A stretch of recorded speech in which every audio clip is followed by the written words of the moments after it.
Before we get into our mailbag, if you are excited for the 2025 NFL Draft, spam Who Dey for me in the comment section of today's show. Trying to break a record here for as many comments as we can get on this video. So get your Who Deys in the comment section. Spam it as many times as you can.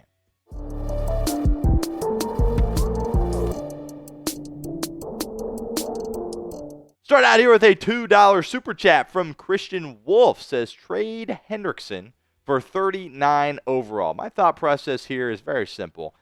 I'm only thinking about trading Trey Hendrickson if I'm getting a first-round pick in return, and it doesn't seem like teams across the league are going to be willing to give up a first-round pick. Keep in mind, you would have to trade for Hendrickson, but then you have to pay him big money as well, and it doesn't seem like teams are looking to do something like that. Obviously, early second-round pick is enticing, but I'm not looking to move off Trey Hendrickson. By all accounts, he wants to stay here, and all the reports suggest that Cincinnati wants him to stay here as well. Ultimately, I do think something gets worked out. In worst case, he just has to play out his contract here one more year in Cincinnati without a new deal, but I'm going to pass on trading him for the 39th overall pick. Marduk sends a $3 super chat. We appreciate that, Marduk. What about Calais Campbell? Yeah, Calais Campbell, a guy that we've talked about quite a bit here on this show. He certainly is up there in age, but he continues to play at a really, really high level. I think the Bengals could use another veteran in their interior defensive line, defensive tackle room, right? B.J. Hill, of course, coming back. T.J. Slayton offers some veteran experience for you there as well. But you got McKinley Jackson, you got Chris Jenkins Jr. I think they really could benefit from being around a guy like Calais Campbell. And like I said, he's still out there producing at an incredibly high level. I'm sure at this stage of his career he wants to win, and I think Cincinnati would be a great spot to be able to do that, certainly more so than Miami. So I think the Bengals should be interested in Calais Campbell. I have my doubts on whether or not something ultimately gets done. Stacy Cook, what is your biggest concern going into 2025? Interesting. I think the easy answer here is defense, pass rush, DBs, linebacker, really any area of your defense, to be honest with you. But I'm going to spin it a little bit differently here and say the offensive line, right? You're bringing back T. Higgins. You're bringing back Jamar Chase. That is awesome. That was the right thing to do. But if number 9 is not upright, you are in trouble. And by trouble, I mean you're irrelevant. Honestly, even with T. Higgins and Jamar Chase, if you don't have Joe Burrow, you are irrelevant as far as I am concerned. I'm just worried about that offensive line. They brought in Lucas Patrick, but beyond that, they haven't done anything. They lost Alex Kappa. I think that certainly was a good thing for this football team. But the offensive line is something I'm very, very worried about. Luckily, Joe has played with bad offensive lines in the past. By the way, last year's offensive line wasn't that bad. He's done it in the past with a bad group. And if you're rolling Cody Ford and Cordell Volson now as your starting guards, which looks like is the plan right now. Hopefully they can draft somebody that can come in and start, but I have my questions about the offensive line, and I think as long as Joe Burrow's here, you're always just worried about something happening to him, and obviously the likelihood of something happening to him goes up if you get poor offensive line play. What is your biggest concern going into 2025? Let me know at the pinned comment of today's show. If that ad comes here on YouTube, that's totally fine. You can ignore it, get down in the comments, and let us know what you think. Christian Wolf, $2 super chat. Is Mike Green an option for us? Absolutely. I think Mike Green is very intriguing as a prospect.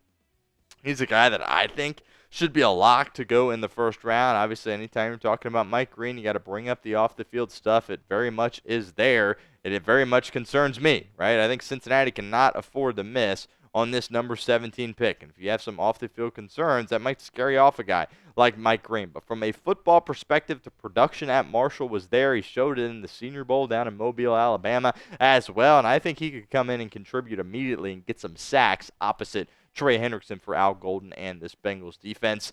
I haven't really ranked, where I view these edge rushers yet at this point. I know Abdul Carter is the best one. He's not going to be available at number 17. But there's a group of like 5-6 guys that I'm not exactly sure how I view them. Mike Green certainly falls into that group. I think he's a lock to go in the first round, and I don't think it would necessarily be a bad thing if he ended up in Cincinnati. CWT, what is your realistic season hope this coming season? Win the Super Bowl.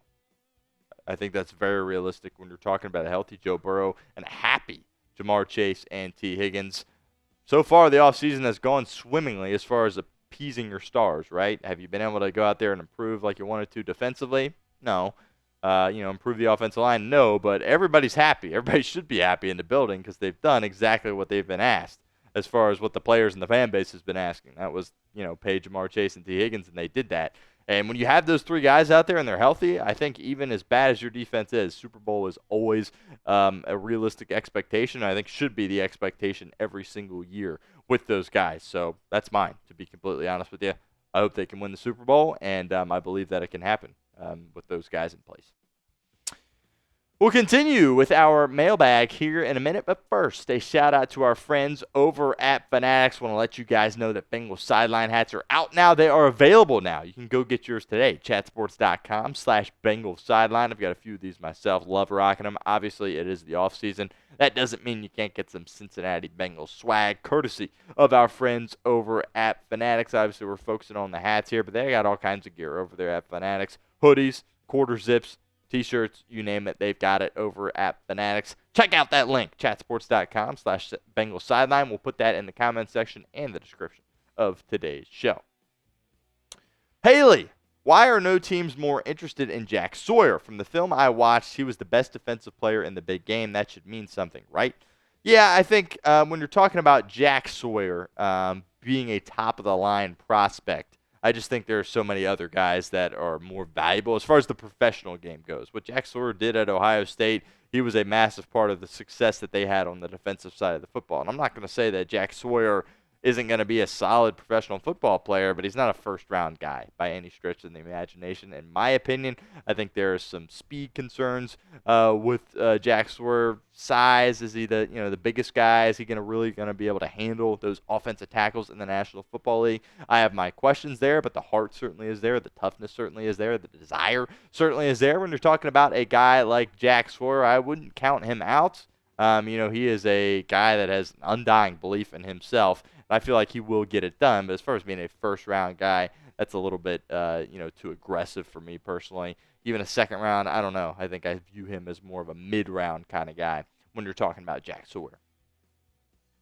Dr. B, what is your realistic worst number 17 overall pick the Bengals could make?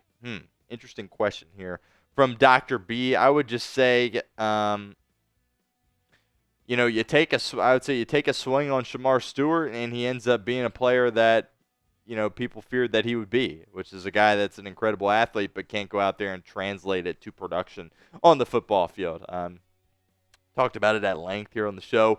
Can't afford to take a project. You're not in a spot where you can do that. You have such massive holes on defense. You can't take a guy like you did with Myles Murphy a couple of years ago and say, first year he's not going to do much, but he'll grow into a guy that we can lean on. No. Can't afford to do that here in 2025. So I guess my worst case situation will be a pick a pass rusher like a Shamar Stewart, like a James Pierce Jr., and they are not ready to contribute for your football team in 2025. Felix Pogany. Will Evan McPherson return to form in 2025? This is a good question. Something we haven't spent a ton of time talking about, obviously, is the kicker, so that doesn't get a ton of headlines, right? But I do still have confidence in Evan McPherson.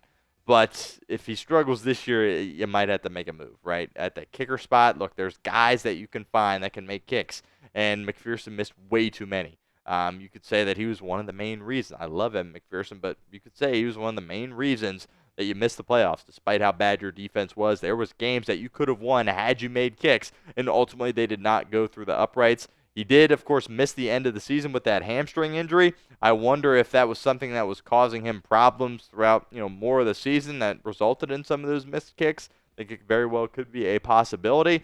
But also I put some blame here on Ryan Rico. The kicking never was this bad until Rico was the guy holding the football down. So obviously Evan McPherson is, a question mark, unfortunately, with this football team right now.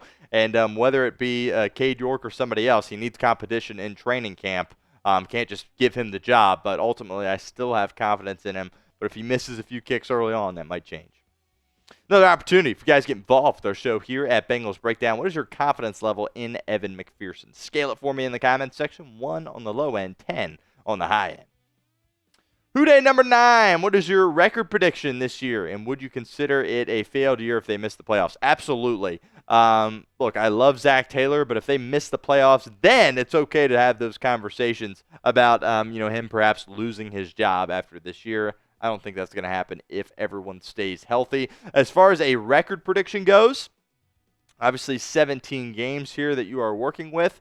I'm going to say Cincinnati is going to go somewhere, we'll go 12-5 for this Bengals team. I think 12-5 is something that you can get. 13-4, I think, also is very much a possibility as well. But with how bad your defense was, do want to be a little put that into perspective a little bit. So I'll go 12-5 for my record prediction. First record prediction I've ever done here for the 2025 season. CWT, what is the move the Bengals made during free agency that surprised you the most? I think bringing back B.J. Hill. I thought it was kind of a consensus that they were going to just move on from him and look to do something else at that position, have trust in their development of Chris Jenkins Jr. and McKinley Jackson, but they're bringing him back and they're paying him sizable money there as well. So that wasn't something that I thought Cincinnati was going to do. That, to me, would probably be my biggest surprise here to this point. If you're enjoying this Bengals mailbag, we appreciate you, and you're in luck because this is not our last one. We're going to have plenty of more of these to come in the future. Do not miss out. Hit that sub button, youtube.com/BengalsTV. Zane Brewer, Skattebo, round 3 feels selfish, but could be the 1-2 punch with Chase Brown for years to come. Would running back be worth it in round 3? No, I don't think it would be personally. I don't think that's a horrible idea, right? But this running back class is loaded. You only have 6 picks right now. I'm kind of in the process of, do you take a running back, do you not? I feel like they probably will just because the class is so loaded. I feel like that's too early, though, to take one. You have your guy in Chase Brown. He is your running back 1. We'll see what they decide to do with Zach Moss. He's still under contract. We'll see if they cut him or not. Obviously, coming back from that neck injury, you're bringing in P. Ryan this year as well. Bring a little reunion with Samaje Perine. You also got Kendall Milton in the back end of your room that got a few snaps for you in 2024. Undrafted guy out of Georgia that I feel like the Bengals are kind of high on. But wouldn't surprise me if they took a running back in this draft. But I feel like Skattebo, 3rd round, that's way too early for me at this point.